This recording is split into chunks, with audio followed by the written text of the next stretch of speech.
We're with Andrew Ramirez, a candidate for Henderson mayor. Your Boy Rue, where does that come from? Well, I mean, back in the day, yeah, I was doing a little bit of radio, Hmm. and yeah, so it was kind of like, oh, that's your boy, you know. So yeah, and then just kind of stuck with it, yeah, and kind of used it as a Twitter handle and Instagram and TikTok and all that stuff. So that's just easy to remember. Now, you said you moved up here from the California area about 4 years ago. Correct. Why Yep. did you move here? Well, the cost of living, I was like, oh, I can see if I can, go for a one bed, one bath, no garage, for half a mil in Long Beach, or see if I like Henderson. So yeah, pretty much bought here in Henderson, a little 3 bed, 2.5 bath, and have a garage and yeah, disposable income. So. That's always nice to have. What do you think? Let's back up. How did you get into deciding that you wanted to run for mayor of Henderson? A political newcomer, obviously, but that doesn't necessarily mean anything. It means you could do well in this field or not. Well, I spoke with the current mayor of Boulder City, and he kind of first planted the seed because I guess the energy is a little bit less over there as far as like power or whatever. So I'm like, oh, how's that? And we kind of got into it, and so that kind of made me think like, oh, well, how come Henderson has high power rates from like NV Energy and things like that, and I think just with everything going on in America right now, like I think uh, a fresh new look or whatever. I also have pastors, saying, "Oh, you get involved in the community," and also taking classes on Hillsdale.edu. So, like, I have fresh education on my mind, and as far as like, just want to with this current administration, just keep doing what they're doing and bring it, into a more local level. So you'd say you're a supporter of President Trump and, Oh, and the for sure. policies? A hundred Okay. percent. Yeah. I mean, I the only thing, he probably can't just deport like, fast enough. I think that's probably about, the only, thing that Do you see that as an issue in Henderson? I think so in the sense that like California, Nevada, and like any border, like, close to the borders, states, they're going to have that problem. And so, and then I think, yeah, probably with Las Vegas wanting, cheaper labor, that's, going to run into, it's going to be a problem. If you were the mayor of Henderson, would you ask or direct the police department to work with ICE? Oh, yeah, 100%. Yeah, back the boys in blue, no matter if it's the, Henderson PD or ICE. Yeah, yeah, 100%. I know one of the things you talked about in some of your candidate writings that I've seen so far is about supporting the police department. Do you see that do you think it's not being supported right now, or they need more support? Or Probably more support. Yeah, I think there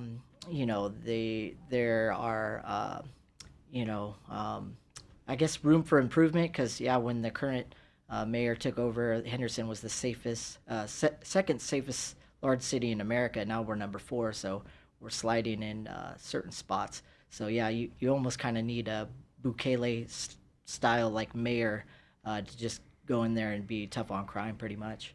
I know that I was reading that you talked about Henderson being too reliant on Las Vegas when it comes to the economy. What kind of jobs do you want as mayor to try to bring to the city?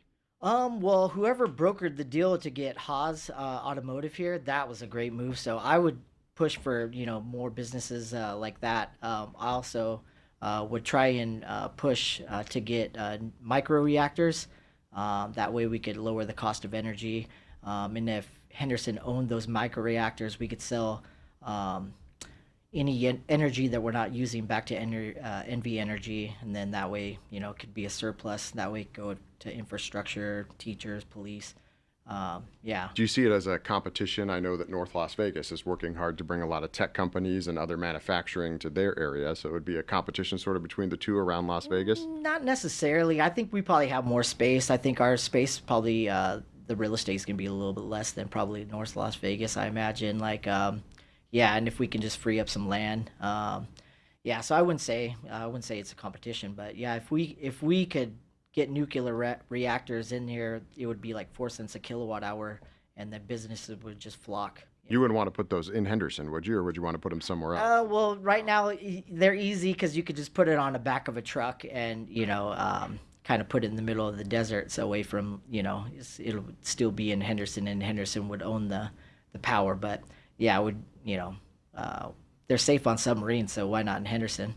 I thought I was reading your candidate profile that you did sort of for Ballotpedia, and one of the things that's interesting, you talked about New York Mayor Zoran Mandami and him being elected there. Now, you see him as sort of a political outsider, kind of getting into the mayor role, and yourself as a political outsider. But it sounds to me like you would be kind of opposite on the issues. Yeah, besides the win, yeah, I mean, the only thing that I want to do similar to him is win. Everything else, yeah, I mean, I could promise, oh, everybody gets a free Dillard's card if you vote for me and I win, yeah, but like, it's not going to happen. So, yeah, obviously he's already running into hardships over there asking for money. I want to do the opposite. Like, I want to be, fiscally responsible and have, a budget surplus. There are a lot of people that would say part of the inaffordability crisis right now are some of the positions of the White House and some of the things that have happened, be it the war in Iran or some other economic positions from President Trump.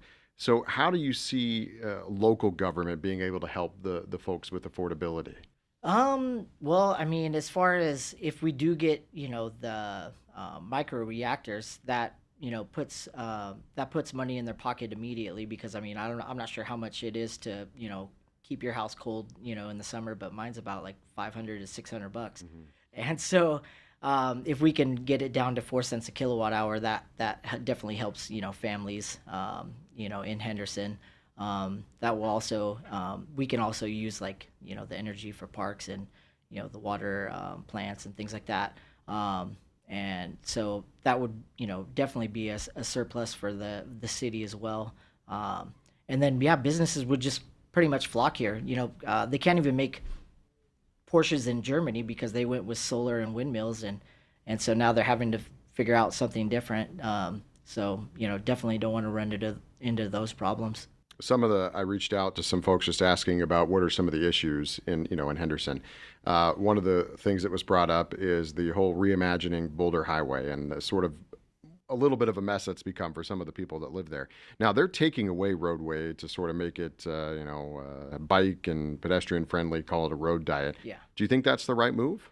Well, I don't think it's the right move, just because I feel like with, they already kind of did that, making stuff underneath the city in Las Vegas. So, maybe get with Elon and go, hey, you want to, build roads underneath? Mm-hmm. I feel like the permits would, we would be able to get permits faster, and we would be able to do, just get the boring company in there and just start, digging underneath Henderson and doing it that way. I think it'd be easier and probably more cost efficient, I imagine.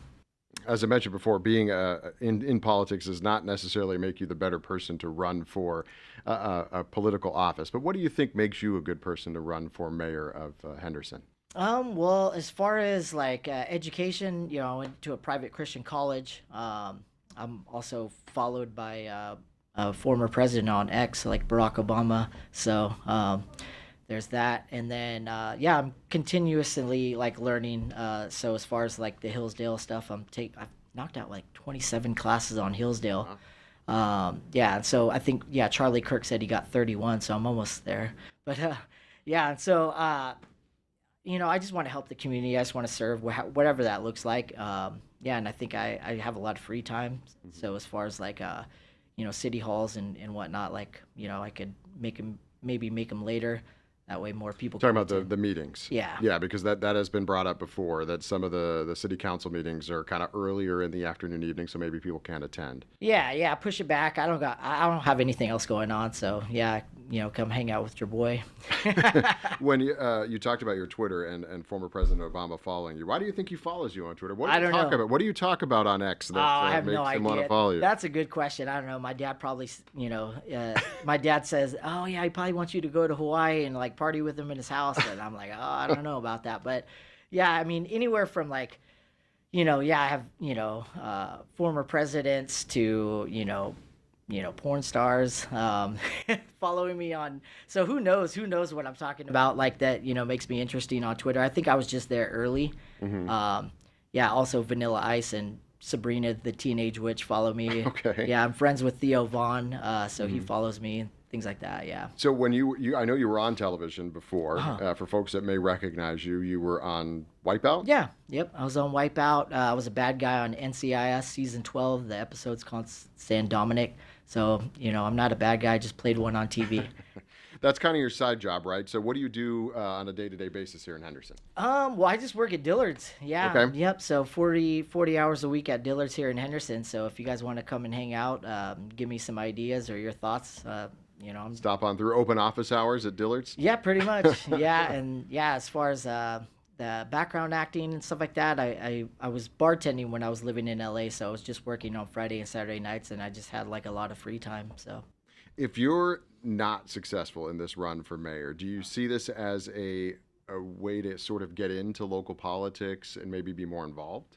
maybe. Yeah, I thought like maybe meeting some people, getting out there, and meeting like my neighbors and stuff like that. Yeah, because I actually have a lot of neighbors that moved from Hawaii, and I'm like, oh, why'd you move? Besides it being expensive, and they're like, oh yeah, it's like not as safe. So these numbers where they're coming, like where Honolulu is one of the safest large cities. I'm like, oh, they might be messing with the numbers a little bit, but yeah, Well, they just, call it the Ninth Island here. So, yeah, pretty much that too.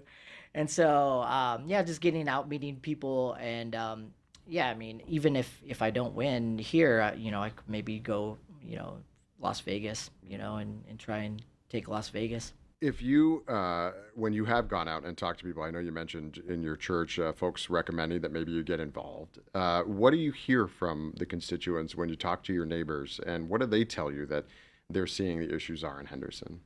Well, as far as like the cost of living, I guess, I mean, compared to California, the cost of living is like, cut in half. So for the people that do live here, they say that, yeah, the housing is not as affordable as they would like. So, yeah, I mean, if I could cut any red tape that would help, like, contractors, build, as fast as they can, without cutting, corners or whatever.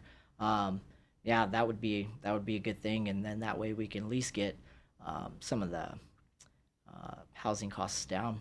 Yeah, affordability. So affordability seems to be the main issue you hear from people. Yeah, for them, and then the ones with kids, if we can get some charter schools, and kind of,